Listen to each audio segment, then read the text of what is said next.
Music. It's the love of music that brings us together. The love of music that forms the bond between us. For the next hour, join us for the love of music, presenting those aspects of music which excite, provoke, and inspire. Our host today is David Dubal, WNCN music director, pianist, educator, and writer on music. Here is David Dubal for the love of music. This is the fourth program this month, The Art of Wanda Wiłkomirska, Polish violinist, and certainly one of the great artists playing that instrument in the world. She is a woman that has recorded many works, and we have heard many, many composers, at least 15 already on these three programs, Wanda. But the one that certainly will strike the uninitiated listener most difficult will be the Penderecki. Who is Penderecki? First of all, he's the composer of this piece, and he's the conductor of this piece on this record. Yes. He is a Pole. He is a man in his late 40s. He is very famous, and he's also very well known here in this country because he was teaching on some universities. As difficult as his music is, he certainly has become celebrated somehow. Yes, funny, because that's the one of very few modern living composers who made world career while living, while still alive. This man has enormous, communication with audience. Yes. You will listen to this music. It's not easy, but believe me, I've played it in many, even here in Chicago, with Chicago Symphony a couple of years ago. I played with Penderecki all over Europe. And it always has enormous applause. I don't remember having not real big ovation after this piece. And sometimes I thought maybe because composer himself conducts, but that's not true. I played with other conductors. It was the same story. So it means that even such difficult music can, be approved by audience. It's a very interesting phenomenon. Ginastera has this quality at times, the Argentine composer, but certainly Penderecki has this quality of emotional rapport with an audience, and the music is difficult. We will now hear your performance. It's 11 and a half minutes. Penderecki himself conducts, and you are the violinist in this most interesting work.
The Polish Radio Orchestra was conducted by the composer Penderecki, the violinist Wiłkomirska in the Capriccio for violin and orchestra. A most interesting work, and we will be back with more words from Wiłkomirska and myself after this message. From the difficult Penderecki piece, we go to another work that is still difficult in its way, yet composed 200 years before. Certainly technically difficult. It is one of the masterpieces of the literature, the last movement of the Partita in D minor, the Chaconne. Bach, of course. Talking of difficulties, there are so different kind of difficulties, because Capriccio, the difficulty is to memorize it, but it's not so important. But, you have to know how to perform this very modern music. I wouldn't call Capriccio so modern. I played moderner still, but it's completely different kind of... You notice this kind of sound I had to give. It has nothing to do with sound, with the violin sound. I had to scratch. I had to, sometimes, to play with no notes. Just, he draws a line and you have to play it. I used to say that I can play everything, even the telephone book, if you ask me. But now coming to Bach has completely different difficulties. Chaconne is a work which would be easy to play for two violins, because he wants us to play polyphonic. And, all voices coming, it's so difficult. When Bach wrote that, the people had different kind of bows and different kind of bridges. So it was easy to play on four strings at the same time. But we have to make different tricks of various systems, methods to make different colors, different voices, Well, I don't know if I succeeded, but anyway, the work has another difficulty. It's to make the architecture, to show the greatness of this music. It is like a big church. I never can lose this respect to Bach, this admiration I have. But still, if I'm to play his music, I have to somehow master the music. So I can't be so very small and look always up. It's a very difficult thing to play Bach. And of course, this is a work that's unaccompanied. That's the word, unaccompanied, that I'm going to join my all Beethoven, all Brahms evenings by 2 evenings of Bach unaccompanied sonatas. I'm playing them in January in Warsaw, just in 2 days, all 6 of those. How wonderful. The 6 monuments to solo violin writing. Maybe I survived that. I would say that if you or any violinist could play those 6 works, there's nothing to fear. Well, but how do you know? You have only to learn them, because it is such a full music. You always find something new. They're awesome. It's just performance. Yes, it's greater than any single person can be. It's an edifice of such inspiration and know-how and structural beauty. Let's hear your performance of the Bach Chaconne.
You have heard Wanda Wiłkomirska in the Bach Chaconne, and after this message we will return with a very different work, the Wieniawski Violin Concerto, the finale. Wanda Wiłkomirska, you are a Polish violinist. Wieniawski, he was also a Polish violinist. Is he still honored in your homeland? Wieniawski was a violinist much more than he was a composer. As a matter of fact, I don't really like this music so very much, but I can't deny that he wrote wonderfully for violin. You know, violin has no secrets for him, so he writes the most like Paganini. Beautiful, beautiful for the hand, huh? Difficult. Yes. Don't make any mistake. He had But grateful. Not necessarily. I mean, he had a great technique himself. So he had no fear of all those octaves and harmonics and thirds and staccato, whatever you want, pizzicato. So all his pieces are very difficult up to date for our people, like Paganini. Yes. So many years, and still it is difficult. But of course, you know, Wieniawski was very Polish. All these mazurkas and polonaises he wrote. This movement of D minor concerto is not Polish. It was programmed like alla Zingara. So it's quasi-Hungarian dance, but he couldn't very much hide this, that he was a Polish. So you will hear that even through this. You know, he was in gypsy America thing. too, you know. Yeah, he died too soon. He was a great virtuoso, and he played with his own brother, who was a pianist. Yes, Joseph Rubinstein, I Yeah, think. You know, he was yeah. here with Anton Rubinstein under the auspices of Steinway in 1872 when they played 215 concerts My in America. God. Yeah, in 8 months. So he was, I didn't even really know. I knew that about Huberman, who was Yes. very well known as Oh, a he was- Polish violinist, or Paul Kochański, of course, but I didn't know that Wieniawski made a career in States. Yes, he was here for 8 months and 200 concerts with Anton Rubinstein. Unbelievable. It took iron constitutions. 8 months, 200 Yes, 215 concerts. concerts My in 235 days. I promise I'll never complain again when I play usually so 120, 140 concerts a year, but it's You 12. do that many? Oh, yes, Oh, I do. my I know gosh. it's suicidal. Oh, I shouldn't. think But of you- that. One every, Yeah, two and a half days or so. But look, now, in this profession, you never have the proper amount of concerts. You have either too many Of or not course, enough. I see. No, like either you are in, then you have propositions, or you are out and nobody wants you. But But this again, moment, you're killing yourself. no, but look, do you know why I have so many? Because there is so either you have the small cities and little pieces when you play, and then when you get the big cities, you just ignore the little ones. I can't. So I have the big cities. I have all those Londons and New Yorks, Berlins, and Moscows. But I can't forget the little cities where I played when I was young and unknown. So I have both. It's the reason I play so many. I can't refuse a small city because the people have ears there and they like it, and there are so good audiences in little cities you They're wouldn't just believe. as important as the big cities Of course, and- in the long run in making a career. And they are very. I don't mean about career. I have something much more important than career. I have the message to give to people, and I am of course concerned about career, but less than my colleagues. I want to make music for people who want to listen to that music. And in those small cities, they have not so many concerts like here, or in Berlin, or in Warsaw, or in London, and they are so happy when once a month somebody comes and plays. Look, you are working in radio, so you give people music. You really do. I do the same, but in live. Live, yes. So I really go to tiniest place when an orchestra never comes. I go when there is an upright piano and pianists wouldn't come to give a recital because the piano is lousy. I'm sorry. Then I can come and play a program. I mean, not very difficult. Sometimes I have to remember that maybe a very mixed audience, but I love audiences and I really do play for people. I never really think of career when I want to make music for people. That's the reason I still keep playing. You're a passionate woman, a passionate violinist, and we're going to hear that passionate last movement of the Wieniawski. Here is Wanda Wiłkomirska. And who is conducting this? Witold Howicki. I made all my records in Poland with Witold Howicki and Warsaw National Philharmonic. And here they are.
Miltorovitsky, the National Symphony of Warsaw, and our soloist and my guest, Wanda Wiłkomirska, in the last movement of Wieniawski's delightful D minor violin concerto. After this break, we will be back with the final work on this series. Our final work that we have programmed together, Wanda, is come up. It's the last movement of the Ravel. We've played 17 different works during this month on these programs. It certainly shows the vast discography you have on Connoisseur Society and other labels. I am very, very impressed because it's interesting to hear the many styles, and I know that you seem to almost take for granted the many styles, yet very many violinists work within one framework. I try not to stick to one style, not to stick to one. I know I'm the best in the 20th century, that's for sure. But you can't always wear green just because green is the most becoming. I mean, I play Vivaldi and Penderecki, and it just makes me happy. I know I can't play everything as well as one or another. I know I always will play better a Bartok concerto than a Beethoven concerto, but still I have to play Beethoven to be a full artist. You know, Ravel is a special something because he is 20th century, but still he has plenty of romanticism in himself. Yes, he sure. He had romanticism against his will almost. Like sometimes we do when we play. Yes. The last movement of his Violin Sonata is a wonderful piece. It's marked perpetual motion, perpetual mobile. I know you like this performance. It's fast. Yes, it is. Yes, it is. And we played it with Antonio. I remember when we recorded, it was extremely hot. We played it and we were in our bathing suits because it was too hot to be in real clothes. How wonderful. Let's now listen as we picture Antonio Barbosa and Wanda Wiłkomirska in their bathing suits as they play the perpetual motion, the last movement of Ravel's Violin Sonata.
You have just heard our final work on this series devoted this month to Wanda Wiłkomirska, the Polish violinist.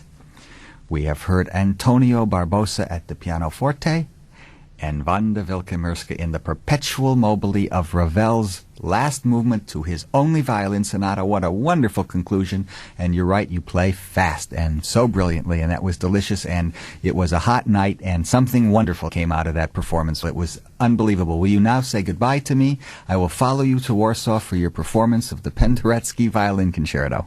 If you won't come to Warsaw, I certainly come back to New York. See you in April next year. April next year, we'll hear your unaccompanied recital program. Do come on 22nd of April. Wanda Wiłkomirska, it's been a great pleasure having you here. Thank you. Goodbye to you, listener. They're wonderful listeners. This is David Dubal. I thank you for listening. For the Love of Music, with today's host, David Dubal, WNCN Music Director. We hope you'll be with us when once again we meet to listen and exchange ideas, all for the love of music. For the Love of Music is produced by WNCN New York, GAF Broadcasting Company.